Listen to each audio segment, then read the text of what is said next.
رسولہ النبی الکریم الامین المکین الحنین الرؤوف الرحیم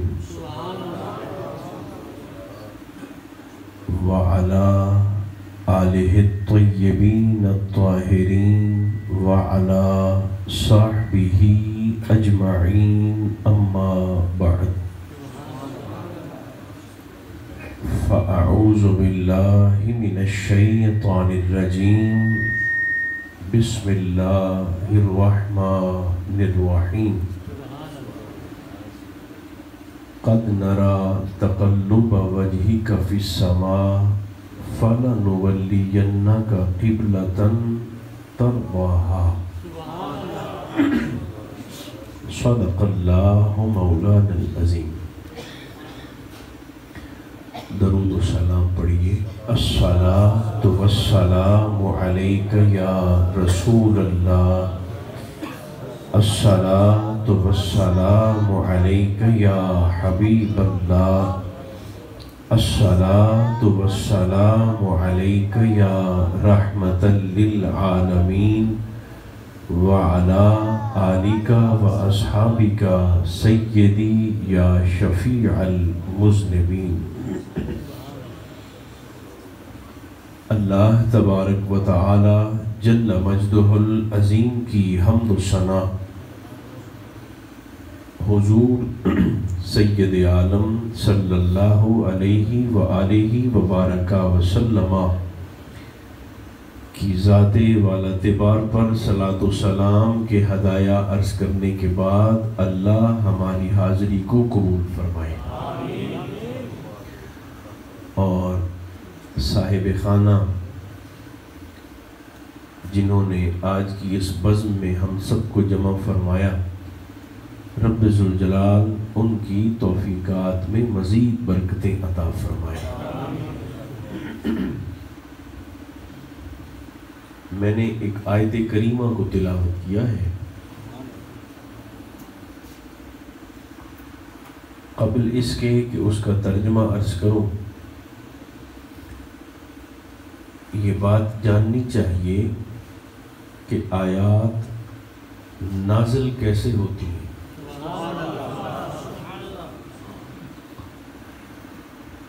جب کوئی نعت خان نعت شریف پڑھتا ہے،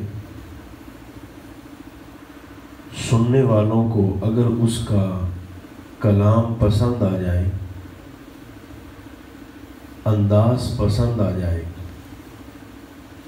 یا آواز پسند آ جائے تو لوگ اور سامعین اس پر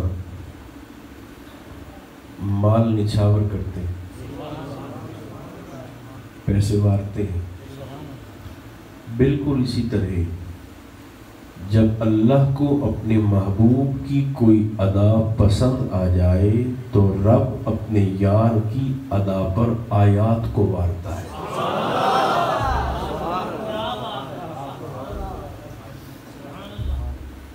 اور جو آیت میں نے پڑھی ہے یہ بھی انہی واری ہوئی آیات میں سے ایک آیت۔ اگر تھکے نہیں ہیں تو میں سنا دیتا ہوں۔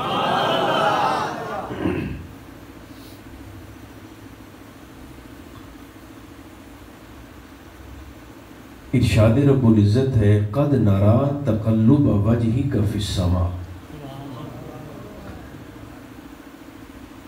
حضور علیہ السلام ظہر کی نماز پڑھا رہے ہیں، 2 رکعتیں پڑھا چکے اور 2 رکعتیں باقی تھیں، تو 2 چیزیں ہوئیں، 2 باتیں ہوئیں۔ پہلی بات تو یہ ہوئی کہ حضور کے دل میں خیال آیا کہ میرا کعبہ بیت المقدس کی بجائے قبلہ ابراہیمی ہونا چاہیے، بس خیال آیا، نہ کہا، نہ دستے دعا دراز کیا، اور نہ ہی عملی طور پر اس حوالے سے کچھ کیا، بس دل میں خیال آیا کہ میرا کعبہ بیت المقدس کی بجائے قبلہ ابراہیمی ہو. ایک تو یہ، اور دوسرا یہ ہوا کہ سرکار نے رخ انور اٹھا کر آسمان کی جانب دیکھا نماز کے اندر، دوران نماز.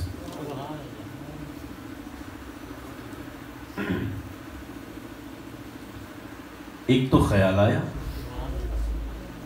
اور دوسرا نماز کے اندر حضور نے چہرہ اٹھا کر آسمان کو دیکھا. کس نے دیکھا؟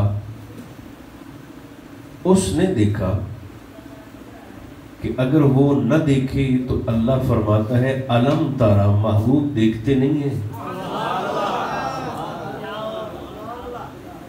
نہ دیکھیں تو اللہ ان کی نظر کو، ان کی دید کو اپنی جانب متوجہ کر لیتا ہے، اور پھر جب حضور دیکھتے ہیں تو اللہ پھر آیت وارتا ہے فَإِنَّكَ بِأَعْيُنِنَا، تو تو ساڑیاں اکھیاں چ وسنا ہے.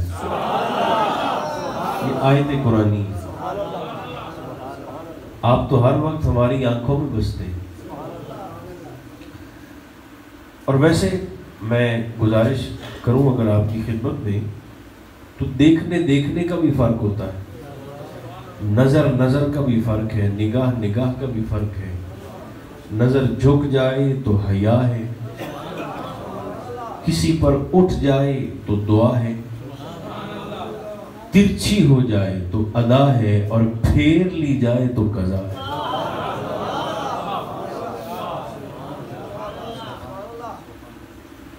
ابھی تو ربیع نور شریف کا آغاز نہیں ہوا.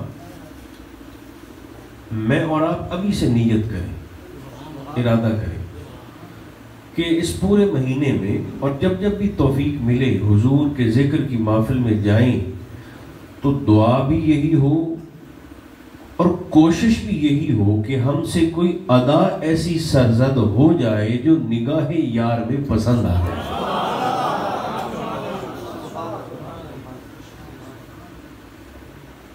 اگل تو دا لگی دی نا،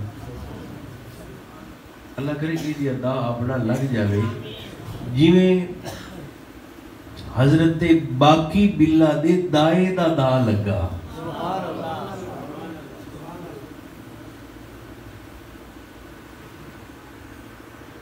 یہ بات آپ نے سنی ہے نا، حضرت باقی باللہ ان کا دایا تھا. دایا سمجھتے ہیں؟ روٹیاں لگانے والا، تندورچی، نان بائی.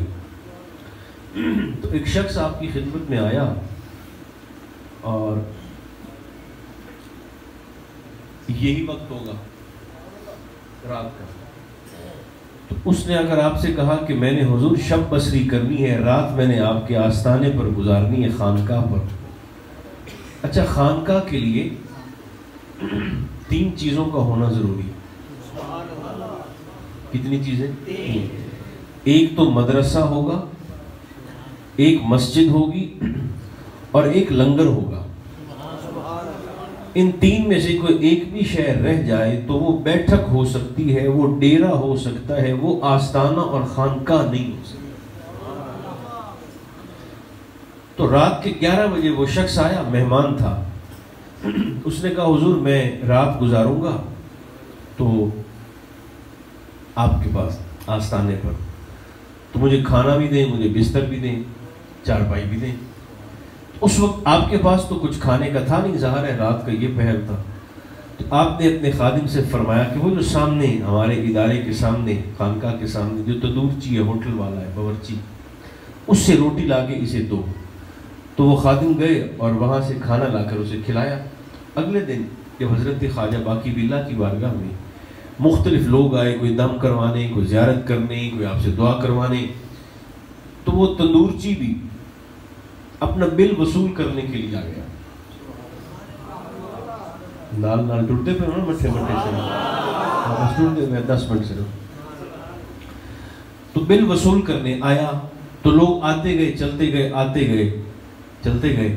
چلتے چلتے اس تندورچی کی باری بھی آئی. اور وہ بھی خدا کی میں لگنا پہ بیٹھے بیٹھے سرکار خواجہ باقی باللہ فرمانے لگے فرمایا ہاں دایا مانگ لے جو مانگنا ہی. اچھا آپ کے ذہن میں یہ تھا کہ اگر اس کے 20 روپے بنتے ہیں تو یہ 40 مانگ لے گا, 50 بنتے ہیں تو 100 مانگ لے گا, مگر اس کا لگ گیا.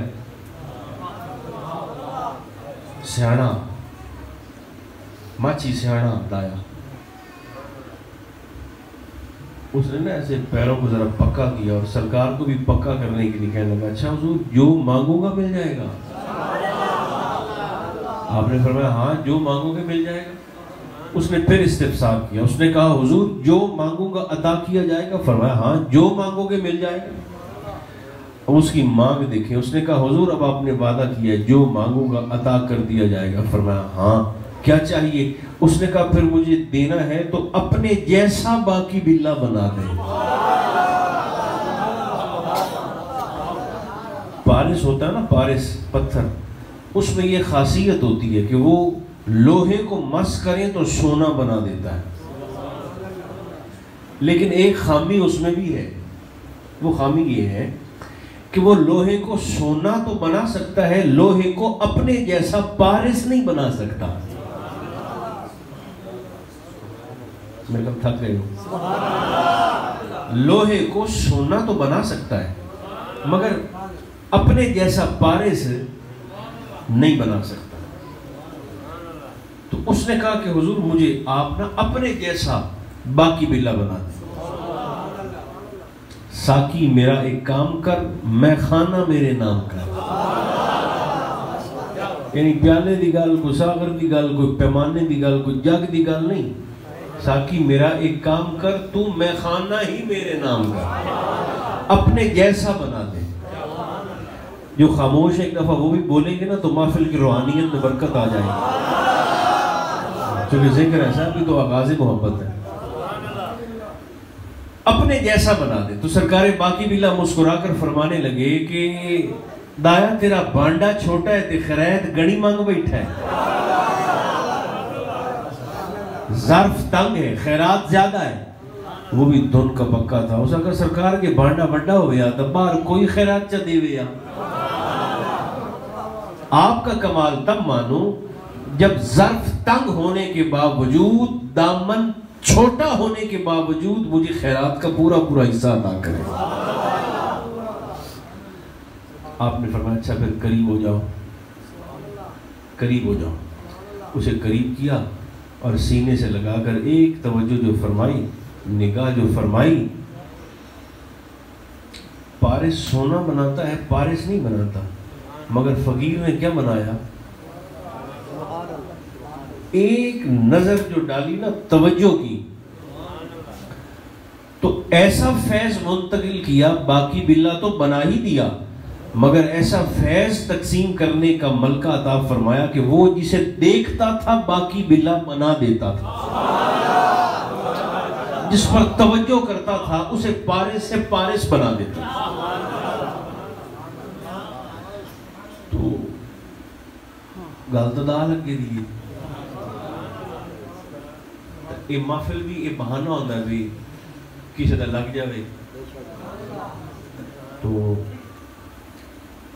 خیر جو مضمون شروع کیا ہے اسی کو مکمل کرتے ہیں جلدی جلدی. ویسے مجھے تو ابھی تک یہ نہیں پتا چلا کہ مجھے بلایا کس نے. جس نے بلایا وہ تو لڈن بیٹھا ہے. بس فلک ڈی جے پڑھ رہا ہوں میں جی. اچھا آپ نے بلایا تو نماز میں کیڑی دسی ہے؟ ظہر کی 2 رکعتیں ہو گئیں اور 2 رکعتیں باقی تھی. تو سرکار کے دل میں نا خیال آیا کہ میرا کعبہ ایک تو بیت اللہ ہو جو میرے دادا نے تعمیر کیا, اور دوسرا سرکار نے چہرہ اٹھا کر آسمان کو دیکھا. اب جیسے ہی سرکار نے آسمان کی طرف دیکھا اللہ نے یہی آیت فلک میاں وار دی. کون سی؟ اللہ فرماتا ہے قد نرا, محبوب آپ کا آسمان کی جانب چہرہ اٹھا کر دیکھنا, قد نرا بے شک ہم نے دیکھ لیا ہے. اب جب دیکھ لیا تو پھر نتیجہ کیا نکلا؟ فَلَنُوَلِّيَنَّكَ, یہ ٹنوں کے حساب سے وزنی لفظ ہے، ٹنوں کے حساب سے. فا تاکید، لا تاکید، نولی لام تاکید، ین کا نون سکیلا شد والی دو نونیں پھر تاکید، فالا نولی ین کا معنی کیا بنا؟ پس البتہ ضرور ضرور ضرور ہم آپ کا قبلہ پھیر دیں گے. زور سے بولیں، نعرے کا جواب زور سے. یا پس البتہ ضرور ضرور ضرور ہم آپ کا قبلہ پھیر دیں گے. کس طرف پھیر دیں گے؟ بیت اللہ ابراہیمی کی طرف. اگرچہ حضور کی چاہت یہی تھی کہ میرا کعبہ یہ ہو، لیکن اللہ نے مقید نہیں کیا. اس بات کو سمجھے ذرا. یعنی تحویل قبلہ کو اللہ نے سمت کے ساتھ نہیں جوڑا کہ اسا توڑا قبلہ ایس پاسے بدل چھڑیا ہے، نہیں. سمت سے نہیں جوڑا، ترضاہا رضائے مصطفیٰ سے جوڑا. ہم آپ کا قبلہ پھیر دیں گے اس طرف جس طرف آپ کی رضا ہوگی. کیوں؟ سمت کے ساتھ کیوں نہیں جوڑا؟ اس لیے نہیں جوڑا کہ اگر اللہ فرما دیتا ہم آپ کا قبلہ اس طرف بناتے تو وہ غلط حافظی پکی ہو جاوے ہے نا کہ اب قبلہ آپ کا بس یہ بن گیا تو بات ڈن ہو جاتی فائنل کہ ادھر بن گیا. نہیں، حضور کی رضا کے ساتھ جوڑا. اس لیے اس کی حکمت نے سوچا ہوگا کہ آج میرے محبوب کا دل کردہ پہ ہے کہ میرا کعبہ ایس پاسے ہوئے، ہو سکتا ہے سال بعد کسی اور پاسے کرن لگ جاوے کہ نہیں اب یہ نہ ہو، اب میرا ادھر ہو جائے. تو میں سمت سے نہ جوڑوں، میں حضور کی رضا سے جوڑوں. ترضاہا جدھر جدھر میرے محبوب آپ اپنا رخ پھیرتے جائیں گے آپ کا رب ادھر ادھر آپ کا کعبہ پھیرتا جائے قبلہ پھیرتا. تو ایک چیز تو یہ. دوسری بات کہ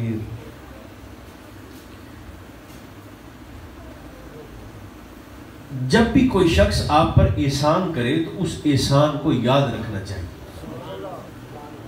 بھولنا اچھے خون کی نشانی ہے. احسان کو یاد رکھنا چاہیے، بھولنا نہیں چاہیے. حضور نے احسان کیا کعبہ پر.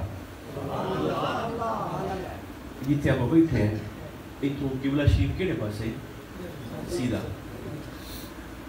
سرکار نے احسان کیا کعبہ پر. بولیے کیا کہ نہیں کیا؟ لیکن اگر سرکار اس طرف چہرہ کر کے نماز نہ پڑھتے تو کس نے سجدہ کرنا تھا؟ اور اب ہم بیت المقدس شریف والے پاسے منہ کرتے جو کہ سجدے کرنے ہیں کیونکہ سرکار نے چہرہ پھیر لیا. ہے وہ بھی جگہ قابل عزت، قبلہ اول جو ہمارا ہے وہ بھی قابل عزت، لیکن سرکار نے رخ چونکہ پھیر لیا تھا. اب اربوں خربوں مسلمان، عرب مسلمان، عرب ہاں مسلمان، وہ اسی طرف منہ کر کے نماز پڑھے. تو سرکار نے کیا کیا کہ کعبہ پر احسان کیا کہ کعبہ کو سجدہ گاہ کے قابل بنایا. پھر کعبہ نے بھی حضور کے احسان کو یاد رکھا. کیسے؟ آپ تو پھر جو کہ محبت پور والے ہیں اور آپ کا ضلع بھی بہتر ہے باولپور ہمارے ضلع سے، کیونکہ ہمارا تو بڑا یتیم سا ضلع ہے بہاڑی. ایڈا یتیم ہے کہ جیسے لگتا کہ ضلع دے نا دے نال تحصیل پورا نہ لاؤ تو بندے نو پتہ ہی نہیں لگتا بے بہاڑی پنجاب ہے کہ سندھ ہے. مسکین سا ضلع ہے ہمارا.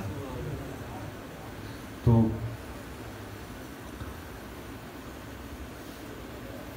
بڑے شہروں میں ٹریفک کی بتیاں ہوتی ہیں، لال، پیلی اور ہری. جہاں بتی نہ ہو ٹریفک کی وہاں ایک وارڈن کھڑا ہوتا ہے، پولیس والا، ٹریفک پولیس والا. وہ اشارے کرتا ہے، ادھر کرے تو مانا ہوتا ہے کہ گاڑیاں اب ادھر کو چلیں، ادھر اشارہ کرے تو مانا ہوتا ہے اب ٹریفک ادھر کو چلے. حضور نے احسان کیا کعبے پر. پھر کعبہ نے بھی حضور کے احسان کو یاد رکھا. کعبہ کی ایک دیوار کے ساتھ میزاب رحمت دا پرنالا بھی کسے پاسے اشارہ کی تھی کھلوتا ہے. کوئی ہے جس نے دیکھا ہے اور وہ چپ کر کے بیٹھا ہے؟ ایسے اشارہ کرتا ہے وہ بھی. بیت اللہ شریف کے اور بھی بڑے سارے دروازے ہیں، ہر دروازے کا الگ الگ نام ہے، اپنے اپنے نام ہے، لیکن وہ جس طرف رحمت کا پرنالہ جو حتیم کے بالکل اوپر کھڑا، آپ اگر اس پرنالے کے اشارے کی سیدھ پہ چلتے جائیں تو بالکل سامنے جو دروازہ آئے گا اس دروازے کا نام ہے باب مدینۃ المنورہ. اور اگر اعلیٰ حضرت کی زبان میں عرض کرنا چاہوں تو وہ پرنالہ اپنی خاموش زبان میں یہ کہہ رہا ہے، حاجیو آؤ شہنشاہ کا روضہ دیکھو. کعبہ تو دیکھ چکے، اب کعبے کا بھی کعبہ دیکھو. آب زمزم تو پیا اور خوب بجھائیں پیاسیں، آؤ اب ساقیے کوثر کا بھی دریا دیکھو. اے اہل سنت زور سے کہو نا سبحان اللہ. تو وہ اشارہ کر رہا ہے. اب دیکھیں ایک اور بات، کوئی نیا گھر بننا ہو، کوئی نئی تحصیل بننی ہو، کوئی نئی مارکیٹ بننی ہو، کوئی نیا صوبہ بننا ہو تو 4 دن لگ جاتے ہیں جی. تعمیر ہوتی ہے، کنسٹرکشن ہوتی ہے، پھر عملہ آتا ہے، پھر نظام شروع ہوتا ہے. لیکن خیال محمدی کی طاقت دیکھیں، حضور کے قول کی طاقت نہیں، سرکار کے فعل کی طاقت نہیں، حضور کے خیال کی طاقت دیکھیں. شرق سے غرب تک اور شمال سے جنوب تک پورے عالم اسلام کا قبلہ بدلا جا رہا تھا فقط خیال محمدی کی طاقت سے، حضور کے خیال کی پاور سے. تو ذرا سوچئے کہ جن کا خیال اتنا طاقتور ہے ان کی بات کتنی طاقتور ہوگی. بکو 4 بندے بول دے بیٹھے ہوئے نہ بیٹھا ہوا. جن کا خیال طاقتور ہے ان کی بات کتنی پاورفل ہوگی، اور جن کی بات کی طاقت ایسی ہو وہ اگر کر دیں تو پھر کیا کیا ہو سکتا ہے، کیا کیا ہو جائے. اس آیت میں بھی یہ 2 ہی چیزیں ہیں، ایک خیال محمدی اور دوسرا ادائے محمدی. خیال بھی ہے اور ادا بھی ہے. اب ایک اور بات، کچھ لوگوں کو یہ بھی عادت ہوتی ہے کہ وہ ہر چیز کو نا ترازو میں تولتے ہیں، تکڑی میں تولتے ہیں. وہ کہتے ہیں دیکھو تم بڑے مدینہ مدینہ کرتے ہو کہ ابھی ربیع نور شریف شروع ہوگا تو ہمارے اشتہارات پر آپ کو نظر آئے گا محفل ذکر مدینہ، خوشبو مدینہ، نور مدینہ وغیرہ وغیرہ وغیرہ. تو کہتے ہیں تم مدینہ کو بڑا فوکس کرتے ہو، حالانکہ افضلیت تو مکہ کو حاصل ہے، افضلیت تو کعبۃ اللہ کو حاصل ہے، مکہ کو، حرم مکی کو. تو تم کہتے ہو کہ مدینہ مدینہ، تو بھئی کیسے افضلیت حاصل ہے؟ تو وہ صاحب کہنے لگے کہ افضل ایسے ہے مکہ کہ مکہ میں 1 نماز پڑھو تو 1 لاکھ لکھی جاتی ہے، 1 پڑھو 1 لاکھ. مدینہ میں 1 پڑھو تو 50,000 لکھی جاتی ہے. تو پھر افضل تو حرم مکی ہوا. تو اشاق فرماتے ہیں تصویر کا ایک رخ دیکھا ہے، تصویر کا دوسرا رخ بھی دیکھو. اس میں تو کوئی شک نہیں کہ مکہ میں 1 نماز پڑھے تو 1 لاکھ لکھی جاتی ہے، مدینہ میں 1 پڑھے تو 50,000 لکھی جاتی ہے. مگر تصویر کا دوسرا رخ یہ ہے، مکہ میں 1 گناہ کرو تو وہ بھی 1 لاکھ لکھا جاتا ہے، اور مدینہ میں 1 گناہ کرو تو 1 ہی لکھا جاتا ہے، 50,000 نہیں لکھا جاتا. یہ کرشمہ ہے رحمت محمدیہ. غلط بھائیوں ساری نسبت دی کس شہر کی؟ مدینہ کو بھی حضور سے نسبت ہوئی. اور یہاں بہت سارے دوست بیٹھے ہیں جو میرے پیر بھائی ہیں، چونکہ ہمیں بھی سلسلہ چشتیہ سے نسبت ہے، سلسلہ نظامیہ فریدیہ چشتیہ، جس کے بانی حضرت خواجہ معین الدین چشتی اجمیری عطا رسول ہند الولی، جن کی نگاہ کیمیا اثر نے 90 لاکھ کو حضور کا کلمہ پڑھایا.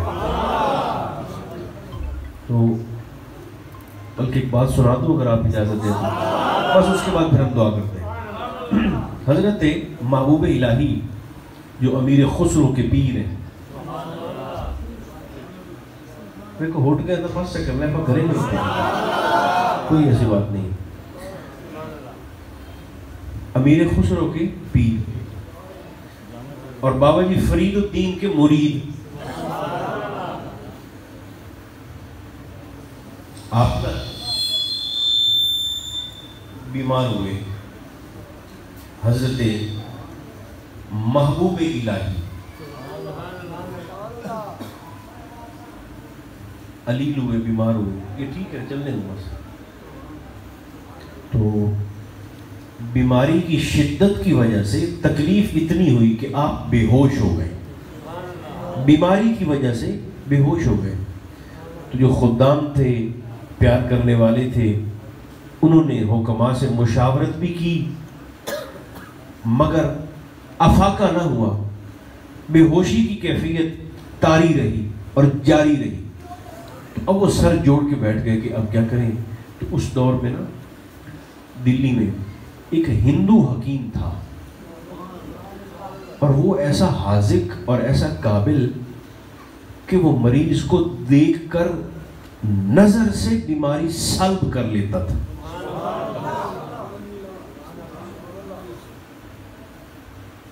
نظر سے بیماری،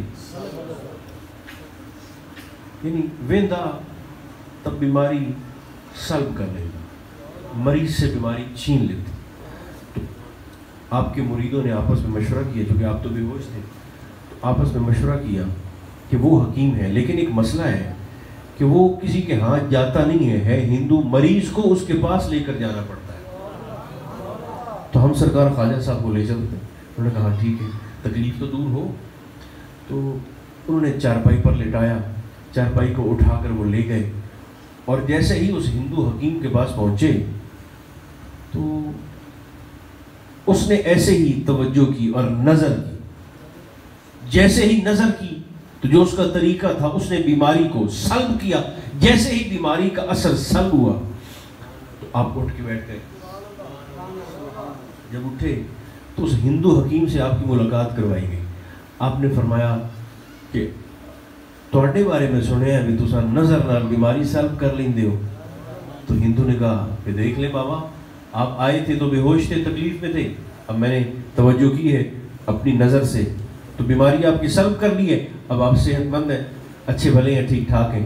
تو سرکار نظام الدین پاک فرمانے لگے تجھے یہ ملکہ اور خاصیت کیسے حاصل ہوئی؟ چھوٹی بات تو نہیں ہے دیکھ کر کسی کی تکلیف کو جذب کر لینا. یہ تکلیف، یہ ملکہ، یہ اعزاز تجھے کیسے حاصل ہوا؟ تو ہندو کہنے لگا یہ صلاحیت مجھے ایسے ملی کہ میں نے ساری زندگی اپنے نفس کی مخالفت کی ہے. یہ جو مجھے کہتا تھا میں اس کے مخالف کرتا تھا،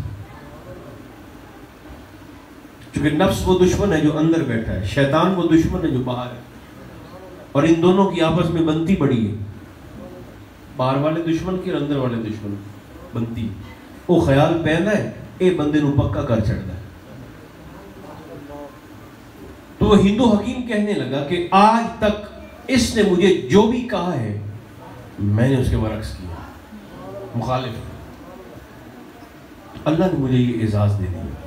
اب انداز دیکھے صوفیہ، سرکار نظام پاک فرمانے لگے کہ واقعی تو نے ساری زندگی اپنی طبیعت کی مخالفت کی. اس نے کہا جی بالکل، ساری زندگی میں نے اپنی خواہشات کی برعکس کیا، جو کہتا تھا اس کے الٹ کرتا تھا. تو سرکار نظام الدین اولیاء والی دلی محبوب الہی فرمانے لگے پھر اپنے نفس سے ذرا پوچھو تو صحیح کہ میں کلمہ پڑھنا چاہتا ہوں، وہ کیا کہتا ہے؟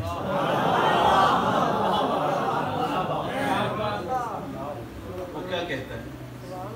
پوچھ کر بتاؤ. اس نے ایسے توجہ کی اپنے دل کی طرف اور اپنے آپ اندر ہی اندر من میں اپنے آپ سے سوال کیا میں کلمہ پڑھ لوں گا؟ وہ تو اندر سے چیخا، نا کلمہ نہیں پڑھنا. جب اندر سے جواب ملا انکار کی صورت میں نو ہوا تو اس نے چہرہ اٹھا کر سرکار خواجہ صاحب کو دیکھا. آپ فرمایا کیا اندائی؟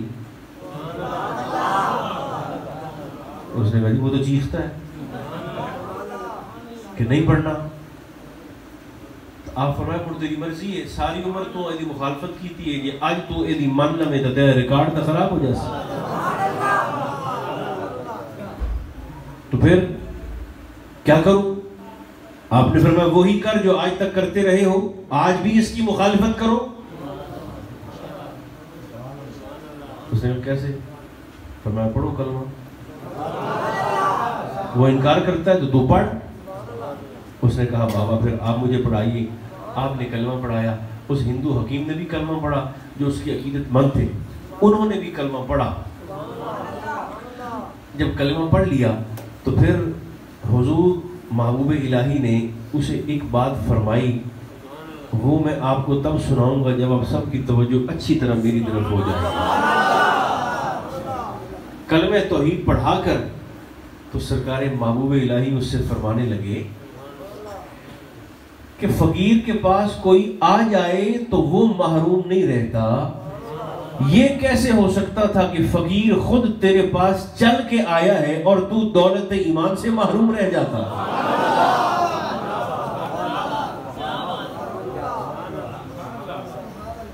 تریسا کھو دے کول آ جاوے تو وہ تریسا نہیں رہندا تے کھو ہی تیرے کول ٹر دے آ گیا. تیری طرح کیوں رہ سکتی ہے؟ تو جب آپ نے یہ فرمایا تو اس وقت لوگوں کو پھر حضرت نظام الدین کی بیماری اور بے ہوشی کی حکمت سمجھ میں آئی کہ وہ بیماری بھی اور بے ہوشی بھی کسی کو راہ راست پر لانے کا ذریعہ ہے. تو قد نرا تقلب وجهك فی السماء, اللہ فرماتا ہے محبوب آپ کا رخ انور آسمان کی جانب اٹھا کر دیکھنا, ہم دیکھ رہے ہیں. فَلَنُوَلِّيَنَّكَ قِبْلَةً تَرْضَاهَا, محبوب جس طرف آپ کی رضا ہے, جدھر آپ کی چاہت ہے, آپ چہرہ پھیریں, آپ کا رب آپ کا قبلہ ہے. تو ارادہ کریں میں بھی اور آپ بھی کہ ربیع نور شریف کے جو دن انشاءاللہ بھی آنے والے ہیں کل سے یا پرسوں سے, تو صرف 1,00,000 مرتبہ حضور پر آپ کی اولاد پر درود بھی پڑھا جائے اور سلام بھی پڑھا جائے. روز 3,000 بھی پڑھیں گے تو نیڑے نیڑے ہو جیسا ہے انشاءاللہ. صرف 1,00,000 مرتبہ زیادہ نہیں ہے. اللہ مجھے اور آپ کو توفیق عطا فرمائے. نیت ابھی سے کریں گے تو ثواب کا میٹر ابھی سے شروع